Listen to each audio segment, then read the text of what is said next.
Dengan satu pameran sedang berlangsung di Johor Bahru. Ini berkenaan dengan kisah Rasulullah SAW di Anjung Warisan dan Kesenian Islam Johor Bahru yang berlangsung selama 1 tahun.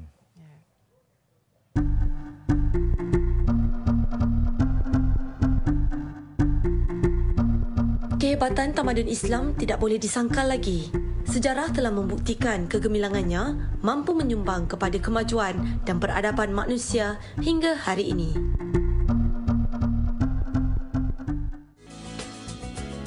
Justru, satu pameran telah diadakan di Anjung Warisan dan Kesenian Islam Johor Bahru bagi memberi penghayatan tentang barangan peninggalan baginda Rasulullah SAW. Untuk memperkenalkan Rasulullah SAW kepada orang luar di luar sana, dan kita tak terhad untuk memperkenalkan Rasulullah ni kepada orang Islam sahaja, malah kita memperkenalkan Rasulullah ni kepada orang bukan Islam.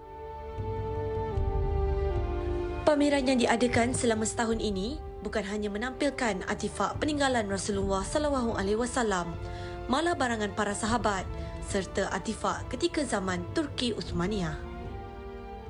Kita tampilkan lebih daripada 100 artifak, yang mana artifak-artifak yang pertama disandarkan milik Rasulullah SAW, yang kedua milik para sahabat, yang ketiga milik Empire Kerajaan Uthmaniyah, dan yang keempat milik Kerajaan Abbasiyah, dan ada juga item-item yang baru ditambah di dalam galeri ini, dan daripada spesimen masjid-masjid di Alhambra, Granada, Sepanyol.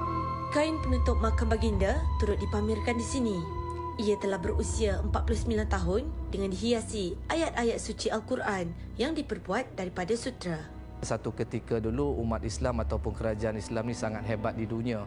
Jadi bagaimanakah cara kita mengwar-warkan kehebatan Islam ni? Yang pertamanya kita lihat daripada kesenian-kesenian yang kita tampilkanlah, terutama daripada kehebatan Empire Turki Uthmaniyah. Di sini kita tampilkan daripada Turki Uthmaniyah ni lebih daripada 30 ke 40 item lah, yang menunjukkan bahawa warisan dan kesenian Islam ini daripada dulu sangat hebat.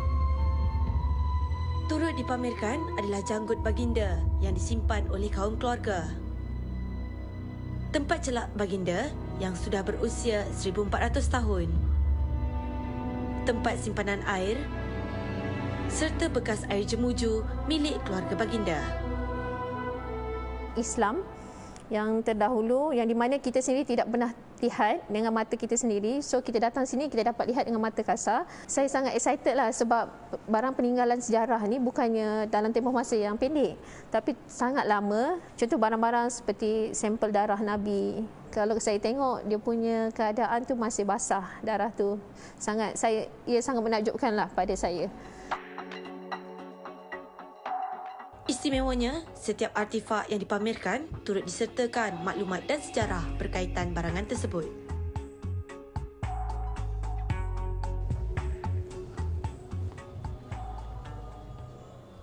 Ini adalah tandu Uthmaniyah, di mana tandu ini digunakan pada suatu ketika dahulu untuk membawa pembesar-pembesar Empayar Turki Uthmaniyah. Dan yang istimewanya, tandu ini sudah pun berusia 212 tahun.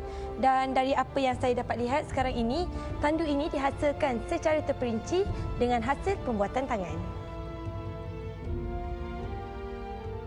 Bagi kita menongkar arus dalam 2020 ni, untuk kita mendidik dan kita menyemai benih cinta kepada Rasulullah SAW. Kalau kita tengok kan pada zaman ini ramai yang mengenali Rasulullah tapi tidak mencintai. Teruja hingga mampu membuatkan kita berasa dekat dengan baginda. Perasaan inilah yang dapat dizahirkan tatkala melihat artifak peninggalan baginda yang masih ada hingga kini.